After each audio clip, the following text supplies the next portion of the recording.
ನಮಸ್ತೆ ವೀಕ್ಷಕರೇ, ಈ ದಿನ ಆನೇಕಲ್ಲಿಂದ ಇಲ್ಲಿ ತಿಳಿಯಿಂದ ಇಲ್ಲಿ ಹೊರಗಡೆ ಬರಬೇಕು. ಈ ರಸ್ತೆಯ ಒಂದು ನಡ್ಕೊಂಡು ಬರಬೇಕು, ಇಲ್ಲಾಂದರೆ 2 ವೀಲರಲ್ಲಿ ಮಾತ್ರ ಬರ್ಬೋದು. ಕಾರುಗಳಲ್ಲಿ 4 ವೀಲರು ಬರ್ಬೋದು, ಆದರೆ ಸ್ವಲ್ಪ ಬ್ಯಾಲೆನ್ಸಿಂಗ್ ಹಳ್ಳ ಪಳ್ಳ ಜಾಸ್ತಿ ಇದೆ. ಇದು ತುಂಬ ಹಳೆಯ ಪುರಾತನವಾದಂಥ ದೇವಾಲಯ. ಇದು ಬಂಡೆಯಲ್ಲಿ ಉದ್ಭವ ಮೂರ್ತಿ, ಬಂಡೆ ಒಳಗಡೆನೇ ಆಗಿರೋ ಉದ್ಭವ ಮೂರ್ತಿಯನ್ನು ಶಂಕರನಾಳ ಅಂತ ಈ ಊರ ಹೆಸರು. ಇದು ಕಾಡೊಳಗಡೆ ಬರಬೇಕು ತಿಳಿಯಿಂದ ಈ ಕಡೆ. ಇಲ್ಲಿ ಹಿರಿಯರನ್ನ ಈ ಕ್ಷೇತ್ರದ ಹಿರಿಯರನ್ನ ಯಾರನ್ನ ಒಂದಿಬ್ಬರನ್ನ ತಿಳಿಸ್ಕೊಡೋವಂಥ ವಿಷಯ ಮಾತಾಡ. ನಮಸ್ತೆ ವೀಕ್ಷಕರೇ, ಈ ದಿನ ಫಸ್ಟ್ ಟೈಮ್ ನಮ್ಮ ಚಾನಲನ್ನು ನೋಡುತ್ತಿರುವವರು ದಯವಿಟ್ಟು ಶೇರ್ ಮಾಡಿ ಹಾಗೂ ಸಬ್ಸ್ಕ್ರೈಬ್ ಮಾಡ್ಕೊಳ್ಳಿ.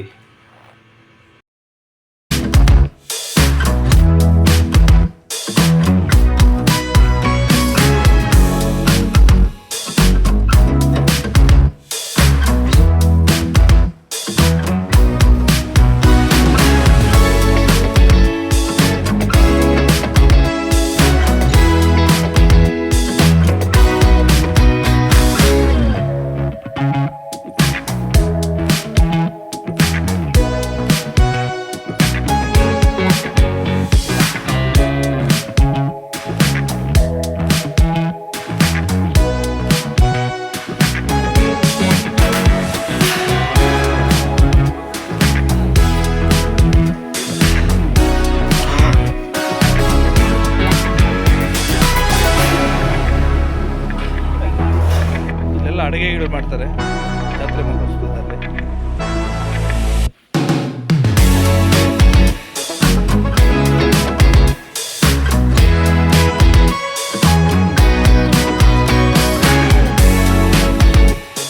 ಬಾವಿ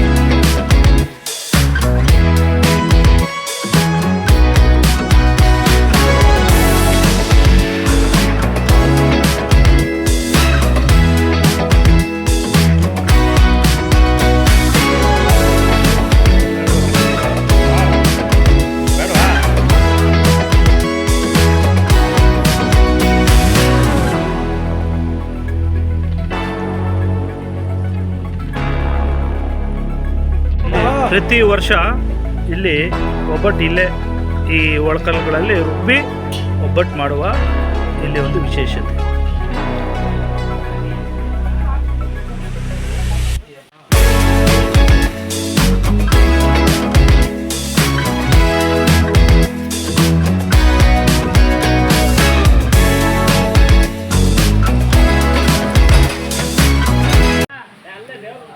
ಈ ಸ್ವಾಮಿಗಳು ಯುದ್ಧ ಮಾಡಿದರು.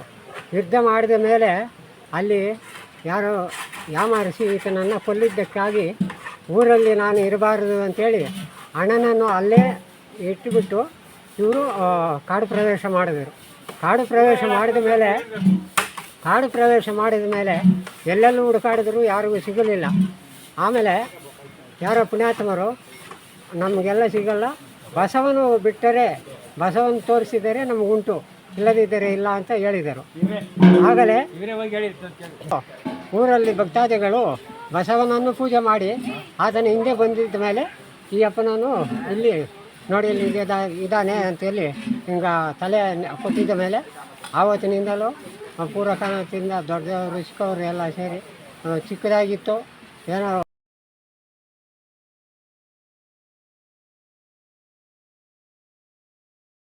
ವಿಶೇಷ ನಡೀತದೆ. 2 ರಾತ್ರಿ 2 ಹಗಲು, ರಾತ್ರಿ ಹಗಲಕ್ಕೆ ಬರ್ತಾರೆ ಜನ. ಒಂದು ದಿವ್ಸಕ್ಕೂ ಆನೆ, ಹುಲಿ, ಇನ್ನೊಂದು ಮತ್ತೊಂದು ಜನನ ಇದು ಮಾಡಿದ್ದಿಲ್ಲ, ಅವ್ರ ಕಣ್ಣು ಕಾಣಿಸಿಲ್ಲ. ಅಷ್ಟು ಸತ್ಯ ಇಲ್ಲಿ ಈ ಅಪ್ಪನು. ಇಲ್ಲಿ ಏನೇನು ವಿಶೇಷತೆ ನಡೆದಿದೆ ಜನಗಳಿಗೆ ಹಾಂ ವಿಶೇಷ ಅಂದರೆ ಅವ್ರು ತಿಳ್ಕೊಂಡಿದ್ದೆಲ್ಲ ಆಗ್ತದೆ. ಬಂದು ಹೂವು ಕೇಳ್ತಾರೆ, ಒಂದು ಬೆಳಗ್ಗೆ ಒಂದು ಮದುವೆ ಮಾಡಬೇಕೆ, ಒಂದು ಮನೆ ಕಟ್ಟಬೇಕೆ, ಏನಕ್ಕಾದ್ರೂ ಅವ್ರು ಬಲಗಡೆ ಹೂವು ಕೊಟ್ಟರೆ ನಮ್ಗೆ ಓಕೆ ಅಂತ ಒಂದು ಅವ್ರ ನಂಬಿಕೆ. ಸುಮಾರು ಜನಕ್ಕೆ ಹೂವು ಕೇಳೋದು ಇಲ್ಲಿ ಅಷ್ಟೇ ಹಂಗೆ ಅಂತ ಏನೋ ಬಂದು ಸಪೋರ್ಟ್ ಮಾಡ್ತಾರೆ. ನಮಸ್ಕಾರ ಸ್ವಾಮಿ. ನಮಸ್ತೆ. ಈ ಕ್ಷೇತ್ರದಲ್ಲಿ ಈ ಸ್ವಾಮಿಯ ತುಂಬ ಕೊಡುಗೆಗಳಿದೆ ಅಂತ ಜನಗಳು ಹಿರಿಯರು ನಮಗೆ ತಿಳಿಸಿದ್ದಾರೆ. ಹಾಗಾಗಿ ಇಲ್ಲಿ ಏನೇನು ಬರೋ ಭಕ್ತರಿಗೆ ಯಾವ ಥರ ಒಂದು ಕಷ್ಟ ನಿವಾರಣೆ ಆಗುತ್ತೆ ಅನ್ನೋದು ಒಂದು 4 ಜನಕ್ಕೆ ತಿಳಿಸ್ಕೊಡಿ. ಇವರು ಇಷ್ಟೇ ಏನು ಹೇಳಬೇಕು ಅಂದರೆ, ಕೃಷ್ಣಗಿರಿ ಜಿಲ್ಲೆ ಡಿಂಡಿಕೋಟೆ ತಾಲೂಕು ಆಚುಗಳ ಗೇಜುಂಗುಪ್ಪೆ ಗ್ರಾಮಕ್ಕೆ ಸೇರ್ಕೊಂಡಿರ್ತಕ್ಕಂಥ ದೇವರು. ಇದು ದೇವರು ಸ್ಥಳ ಬಂದು ಹೈದರಾಬಾದ್ ಶ್ರೀಶೈಲಂನಲ್ಲಿ ಇರ್ತಕ್ಕಂಥ ದೇವರು ಇದು.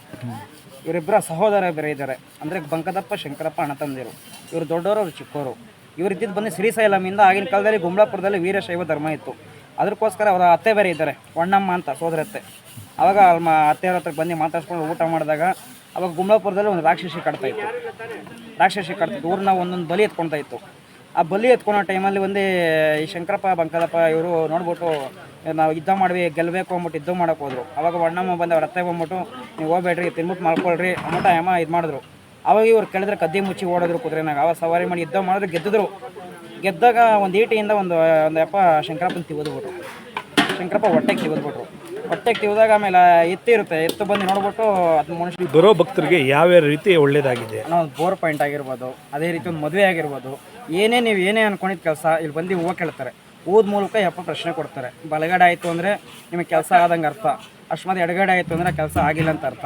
ಇಲ್ಲಾಂದರೆ ಈ ಸತಾಯಿಸ್ತಾನೆ ಅಯ್ಯಪ್ಪನ ಪ್ರಶ್ನೆ ಮಾಡ್ಕೊಳ್ತಕ್ಕಂಥದ್ದು.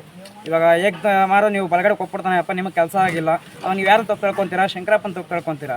ಅದೇ ರೀತಿ ಅಯ್ಯಪ್ಪನ ಯೋಚನೆ ಮಾಡಿ ಕೊಡ್ತಾನೆ. ಆ ಟೈಮಲ್ಲಿ ಕೊಡೋದು ಇಲ್ಲ, ಯಾರನ್ನೂ ಸತಾಯಿಸ್ತಾನೆ ತುಂಬ ಸರಿ. ಹೊಸಬರಿಗೂ ಅಷ್ಟೇ ಸುಮಾರು ಸರಿ ಕೊಡೋದಿಲ್ಲ. 3 ವಾರ ಕಂಟಿನ್ಯೂ ಬರಬೇಕು, ಅಭಿಷೇಕ ಮಾಡಿಸ್ಬೇಕು. ನೀವು ಅನ್ಕೊಂಡಿದ್ದು ಕೆಲಸ ಆಗಬೇಕು ಅಂದರೆ ಹೂವು ಕೇಳಬೇಕು. ಅಯ್ಯಪ್ಪನ ಆದರೆ ಕೊಡ್ತಾನೆ, ಇಲ್ಲದ್ರೆ ಎದುರುಗಡೆ ಬಿಸಾಕ್ತಾನೆ. ಅದೇ ರೀತಿ ಬೋರೆ ಆಗಿರ್ಬೋದು, ಮದುವೆನೇ ಆಗಿರ್ಬೋದು, ಕೆಲಸಗಳಾಗಿರ್ಬೋದು, ಸೈಟ್ ಮ್ಯಾಟ್ರ್ ಆಗಿರ್ಬೋದು, ಅದೇ ರೀತಿ ಏನೇ ಆರೋಗ್ಯ ಸಮಸ್ಯೆ ಇರ್ಬೋದು, ಎಲ್ಲದಕ್ಕೂ ಅಯ್ಯಪ್ಪನ ಹೂವು ಮೂಲಕ ಪ್ರಶ್ನೆ ಆನ್ಸರ್ ಕೊಡ್ತಾರೆ.